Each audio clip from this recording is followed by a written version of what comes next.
ही फक्त महापालिका निवडणूक नाही, ही राजकीय अस्तित्वाची लढाई आहे। एका बाजूला भाजपसाठी शहरी वर्चस्व टिकवण्याचं आव्हान आणि दुसऱ्या बाजूला महाविकास आघाडीसाठी राजकारणात टिकून राहण्याची लढाई। 29 महापालिका, हजारो जागा आणि महाराष्ट्राचं शहरी राजकारण पूर्णपणे बदलू शकणारी निवडणूक। नमस्कार मंडळी, मी कृतिका आणि तुम्ही बघत आहात नीतिकट्टा। जालना आणि इचलकरंजी या दोन नव्या महापालिकांसह राज्यातील तब्बल 29 महापालिकांच्या निवडणुकीचा बिगुल वाजलाय। शिवसेना आणि राष्ट्रवादी काँग्रेसमधील मोठ्या फुटीनंतर ही पहिलीच मोठी शहरी लढाई ठरणार आहे। आता याची पार्श्वभूमी नेमकी काय आहे, म्हणजेच निवडणूक महत्त्वाची काय आहे? लोकसभा निवडणुकीमध्ये काँग्रेस मवियाला यश मिळालं, विधानसभेत भाजप महायुतीने जोरदार विजय मिळवला आणि आता प्रश्न असा आहे की शहरी महाराष्ट्र कोणाच्या हातात येईल? कारण महापालिका म्हणजे फक्त पैसा, प्रशासन, नेटवर्क आणि पुढच्या निवडणुकांची तयारी नाही। आता आकडेवारीनुसार मागील 27 महापालिकांमध्ये एकूण 2736 जागा होत्या। भाजपमध्ये 1099 जागा, शिवसेनामध्ये 489 जागा, काँग्रेसमध्ये 439 जागा आणि राष्ट्रवादीमध्ये 294 जागा। आता भाजपमध्ये 16 ठिकाणी नंबर 1 ठरलं, शिवसेना 5 ठिकाणी नंबर 1 झालं आणि काँग्रेस 5 ठिकाणी नंबर 1 झालं। म्हणजेच शहरी महाराष्ट्रावर भाजपचं वर्चस्व स्पष्ट आहे। महत्वाची शहरे कोणती आहेत आणि कुठे मजबूत आहेत?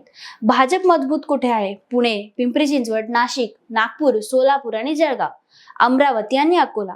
शिवसेना मुंबई, ठाणे, डोंबिवली, अहिल्यानगर, छत्रपती संभाजीनगर। काँग्रेस कोल्हापूर, मालेगाव, परभणी, नांदेड आणि वघाळा।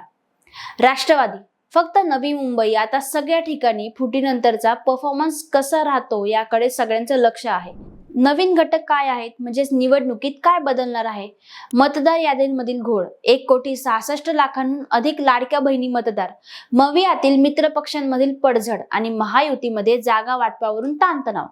भाजपमध्ये इच्छुकांची संख्या जास्त, बंडखोरांची शक्यता, म्हणजेच ही निवडणूक सोप्या गणिताची नाही।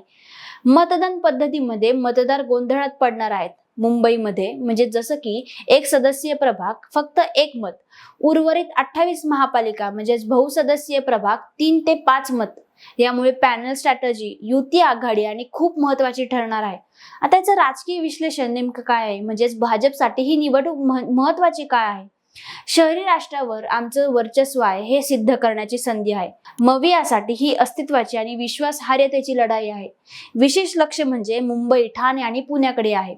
मुंबईत उभाटा शिवसेनेकडे किती ताकद दाखवते? शिंदे गट 227 पैकी निम्म्या जागांची मागणी करतोय। भाजप शांत बसेल का? एक गोष्ट स्पष्ट आहे, आता ही मनपा निवडणूक फक्त नगरसेवक निवडण्यासाठी नाही, ही निवडणूक ठरणार आहे शहरी महाराष्ट्र कोण नंबर 1 आहे, मविया टिकणार की आकुंचन पावणार आणि 2029च्या राजकारणाची दिशा काय आहे? तुमच्या मते ही निवडणूक मवियाच्या अस्तित्वाची आहे की भाजपच्या वर्चस्वाची? कोण जिंकणार आहे शहरी महाराष्ट्र? कमेंटमध्ये नक्की सांगा आणि अशाच डेटा, राजकारण आणि विश्लेषणात्मक व्हिडिओसाठी चॅनलला नक्की सबस्क्राईब करा आणि व्हिडिओ आवडला असेल तर लाईक करा आणि शेअर करा।